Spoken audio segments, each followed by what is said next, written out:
Menyapa Anda kembali dalam program Bible Everyday, dan kita akan lanjutkan pelajaran kita membaca Alkitab setiap hari, satu pasal satu hari.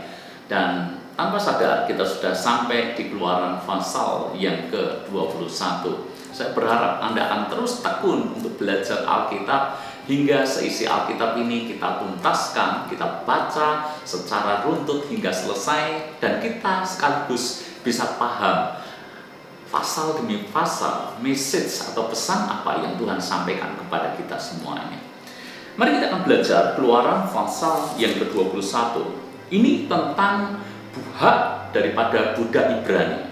Jadi sekali lagi dari judulnya saja, ternyata kita mengerti bahwa Tuhan memberikan ketetapan atau peraturan-peraturan kepada bangsa Israel tentang perbudakan.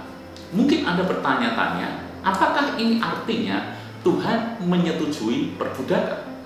Kalau memang Tuhan tidak menyetujui perbudakan, mestinya tidak perlu dicatat di sini tentang hak budak Ibrani. Lalu kenapa dicatat peraturan tentang hak budak Ibrani? Apakah itu berarti Tuhan setuju dengan perbudakan? Saya ingin menceritakan terlebih dahulu kepada Anda latar belakang tentang perbudakan ini supaya Anda jangan gagal paham. Perbudakan sebetulnya adalah budaya yang sudah dimulai jauh sebelum bangsa Israel ada. Kalau Anda perhatikan mulai kisah Abraham, maka Anda sudah mengenal tentang perbudakan di sana. Jadi dengan kata lain, perbudakan itu sudah terjadi ratusan tahun sebelumnya. Dari waktu ke waktu perbudakan itu ada. Dan tentu saja di zaman Israel perbudakan itu ada, dan itu hal yang lazim, itu hal yang lumrah.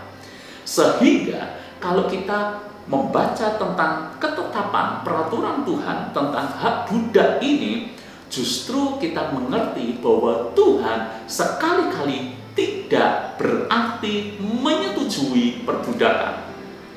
Justru peraturan yang tertulis di sini untuk kepentingan budak. Peraturan di sini justru merupakan perlindungan hukum yang Tuhan nyatakan supaya budak-budak itu tidak diperlakukan dengan semau-maunya. Ibu, bapak, saudara semuanya, pada waktu itu adalah hal yang lazim kalau seorang budak itu diperlakukan oleh semau-maunya oleh tuannya dan bisa berlangsung seumur hidupnya. Sekali budak, selamanya akan menjadi budak. Hak dan kepentingan mereka sama sekali tidak diperhatikan. Tapi coba Anda lihat dari peraturan ini, maka Anda mengerti bahwa Tuhan justru pro dengan budak, artinya membela mereka, artinya memberikan perlindungan hukum kepada mereka. Coba perhatikan ayat yang kedua.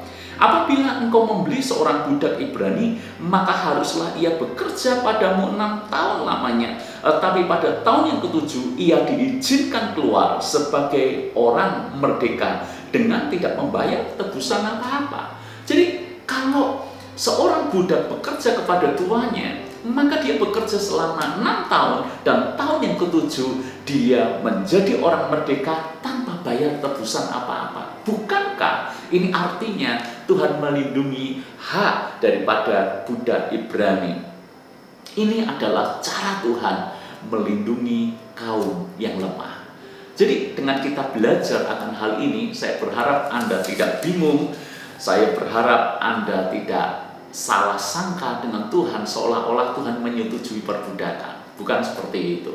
Justru ayat-ayat ini memberikan sebuah pemahaman bahwa Tuhan itu selalu pro dengan kaum lemah. Tuhan selalu membela mereka.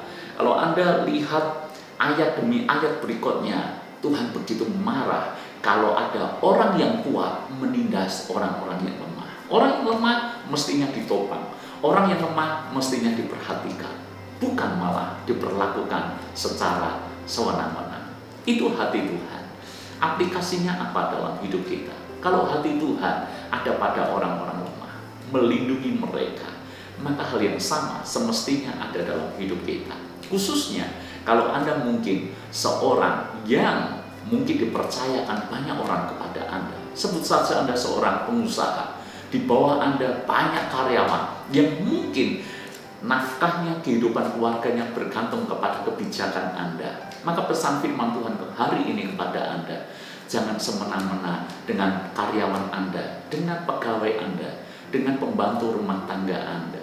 Kalau Anda seorang atasan mungkin, jangan semena-mena dengan bawahan Anda dan memperlakukan dengan tidak baik kepada mereka. Ingat hati Tuhan kepada orang yang lemah.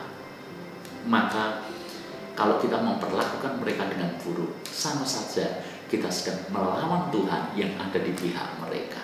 Saya berharap ini bisa menjadi berkat yang kita bisa aplikasikan dalam hidup kita. Tuhan memberkati.